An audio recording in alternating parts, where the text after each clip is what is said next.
Nous méditons l'Évangile selon saint Matthieu chapitre 20, versets 20 à verset 28.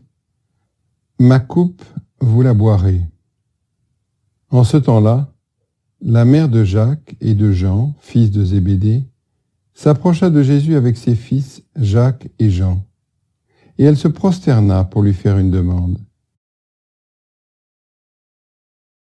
Jésus lui dit, « Que veux-tu » Elle répondit, « Ordonne que mes 2 fils que voici siègent l'un à ta droite et l'autre à ta gauche dans ton royaume. » Jésus répondit, « Vous ne savez pas ce que vous demandez. Pouvez-vous boire la coupe que je vais boire ?» Ils lui disent, « Nous le pouvons. » Il leur dit, « Ma coupe, vous la boirez. Quant à siéger à ma droite et à ma gauche, ce n'est pas à moi de l'accorder, il y a ceux pour qui cela est préparé par mon Père. » Les 10 autres, qui avaient entendu, s'indignèrent contre les 2 frères. Jésus les appela et dit, « Vous le savez, les chefs des nations les commandent en maîtres, et les grands font sentir leur pouvoir. Parmi vous, il ne devra pas en être ainsi.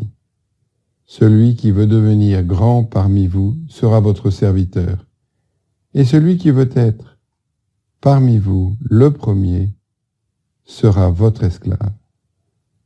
Ainsi le Fils de l'homme n'est pas venu pour être servi, mais pour servir, et donner sa vie en rançon pour la multitude. »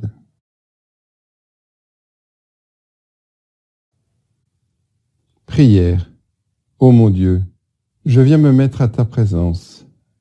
Je viens t'écouter, parler avec toi, le roi des rois et le seul Dieu, parce que tu m'appelles.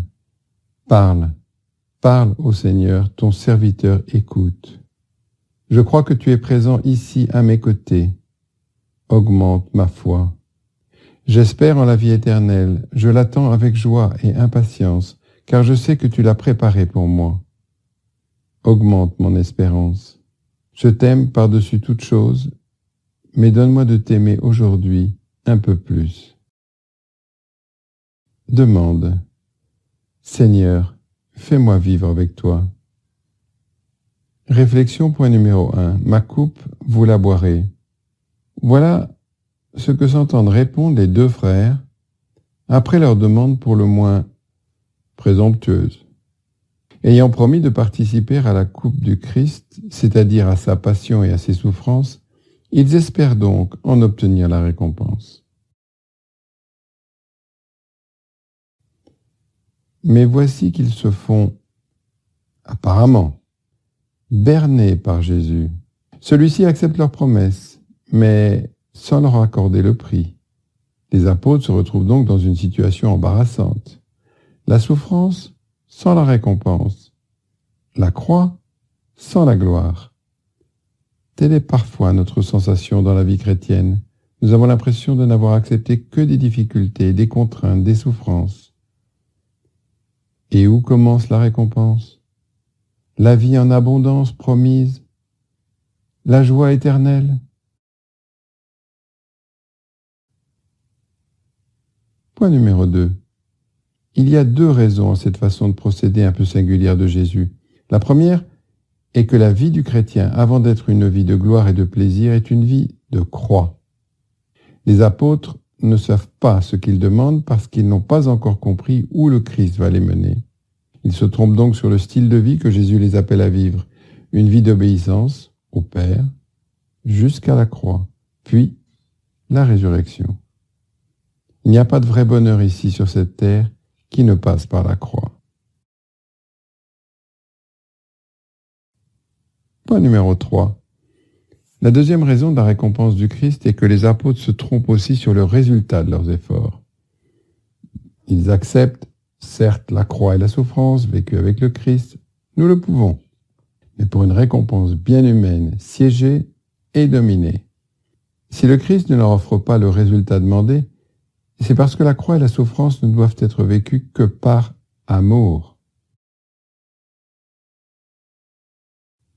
Il n'est pas question pour un chrétien de supporter stoïquement la croix dans l'attente de la résurrection, ou bien de la vivre avec bravoure et orgueil comme un mercenaire qui accepte la bataille dans l'espoir du gain.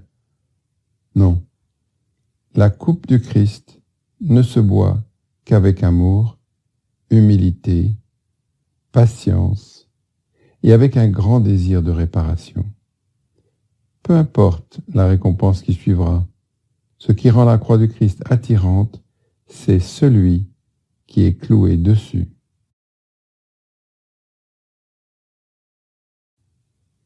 Dialogue avec le Christ.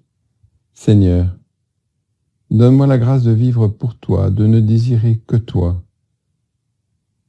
Ma requête aujourd'hui n'est pas de régner, mais de vivre avec toi sur la croix, de boire ta coupe, de participer avec toi au salut des hommes. Éduque mon cœur au vrai désir. Ouvre-moi ton cœur qui a tant aimé les hommes, afin qu'avec lui j'apprenne à aimer avant de demander, à te chercher avant de bâtir mes projets, à servir avant d'être servi.